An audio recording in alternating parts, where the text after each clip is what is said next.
Hello everyone, welcome back to another video. This video is all about Australia visitor visa. थोड़ा सा क्योंकि fund के ऊपर बात रहेगी कि कैसे कैसे कौन सी चीजें चाहिए होती है आपको, क्या फंड्स कितने सफिशिएंट होते हैं। तो कनाडा के लिए भी आप सेम जो बेटर को है वो कैलकुलेट कर सकते हैं। थोड़ा सा कनाडा और ऑस्ट्रेलिया में थोड़ा सा डिफरेंस है, मैं आगे चल के आपसे डिस्कस कर लूंगा। लेकिन स्टार्टिंग में यस, अगर आपने कोई क्वेश्चन होता है, कोई डाउट होता है, आप इंस्टाग्राम पे ऑस्ट्रेलिया के रिगार्डिंग पर्टिकुलर क्वेश्चन है तो इंस्टाग्राम पे मुझे डायरेक्ट मैसेज कर सकते हैं। बैक टू द टॉपिक, अगर फंड की रिक्वायरमेंट के ऊपर बात करते हैं, बहुत से लोग हैं जो फंड रिक्वायरमेंट को लेके या पर्टिकुलर में बात ही करता हूँ, काफी लोगों की रिफ्यूजल आई होगी।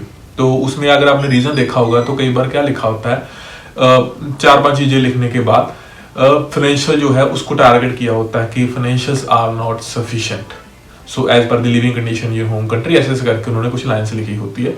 जब हम इंडिया की बात करें, प्राइम फोकस इंडिया के ऊपर ही है, तो ये चीजें होती है। इसमें क्या होता है कि बहुत से लोग ना इस चीज को, क्योंकि लास्ट वीडियो में जिक्र कर रहा था, फिर भी क्वेश्चन है उसके बाद भी, तो बहुत से लोग ना इस चीज को जब थोड़ा सा स्टडी करते हैं तो सबका 99% का सीधा सीधा होता है जी फंड नहीं सही, फंड नहीं, उन्होंने कहा फंड कम है, फंड कम है। जबकि उसको अगर आप ध्यान से पढ़ोगे, उस चीज को पढ़ोगे, तो एक्चुअल में that is not only about funds. तो सिर्फ वो फंड की बात नहीं कर रहे, थोड़ा सा ध्यान से देखो, क्योंकि ये वाला जो रीजन होता है ना, अगर ये फंड की बात करे होंगे, वही एग्री चलो करेगा जिसको इस बेस पे डिनाई किया था।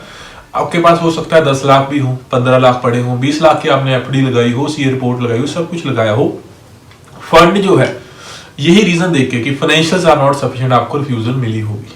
जो अपने आसपास देख लो लिंक में जिनके फंड काफी अच्छे थे, तो इससे क्या क्लियर होता है कि सिर्फ फंड की वो बात नहीं कर रहे। इवन जब कई बार ज्यादा कोई फंड के ऊपर फोकस करता है तो सीधा बोल भी देते हैं रिफ्यूजल में, बहुत रेयर, कि जो एफडी पड़ी है आपके पास, आपके फंड है, जो आपकी प्रॉपर्टी है, ये आपका मेन रीजन नहीं बनता वापस आने का, क्योंकि ये चीजें आप किसी को ऑथराइज कर सकते हो, फंड को आप कभी भी कहीं से भी विड्रॉ कर सकते हो, ऑनलाइन है सारा कुछ। तो ये चीजें वो समझते हैं। जब हम पर्टिकुलर ऑफिसर की नॉलेज की बात करें, उनको पता है, इसलिए तो वो वीजा ऑफिसर है। तो इसके ऊपर ध्यान दो, कितने चाहिए फंड, सिंपल सीधा क्वेश्चन पे आते कितने फंड चाहिए।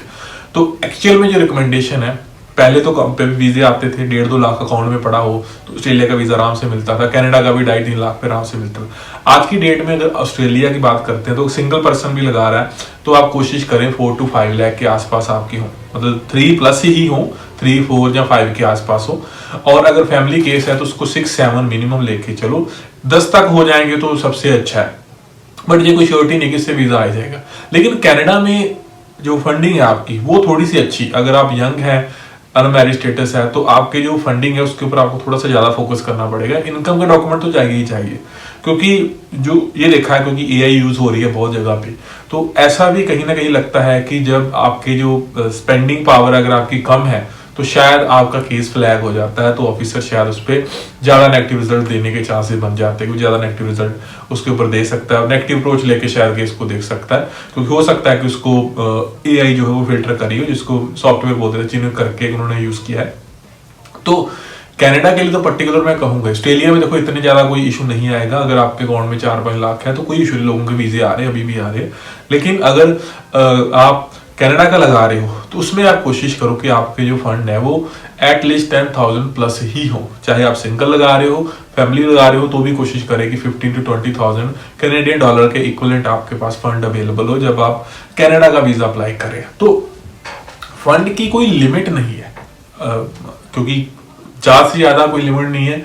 मिनिमम के ऊपर यही कहा जाता है हर जगह, उसका कोई अमाउंट मेंशन नहीं होता कि एटलीस्ट जो आपके एक्सपेंसेस है वो आपके पास सफिशिएंट कवर करने की पावर हो। जैसे न्यूजीलैंड है, न्यूजीलैंड को सीधा ही है कि आपके पास 1-2 हजार डॉलर आपके पास होने चाहिए।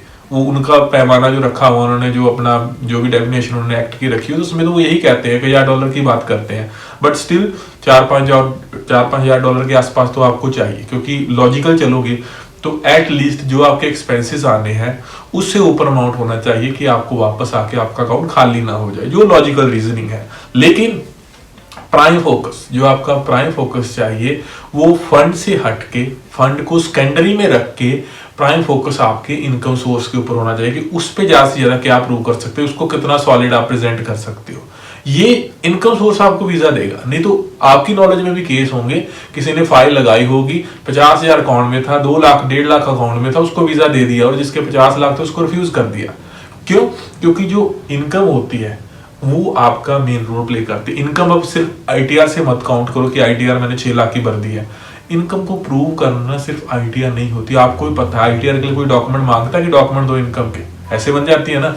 तो अम्बेसी को भी ये चीजें पता है। तो अगर आपकी जॉब चल रही है तो आपकी सैलरी अकाउंट में आए, अच्छी खासी सैलरी अकाउंट में आए, 40-50 हजार हो आज की डेट में तो ज्यादा अच्छा है, लेकिन फिर भी 20 से ऊपर आपकी होनी चाहिए।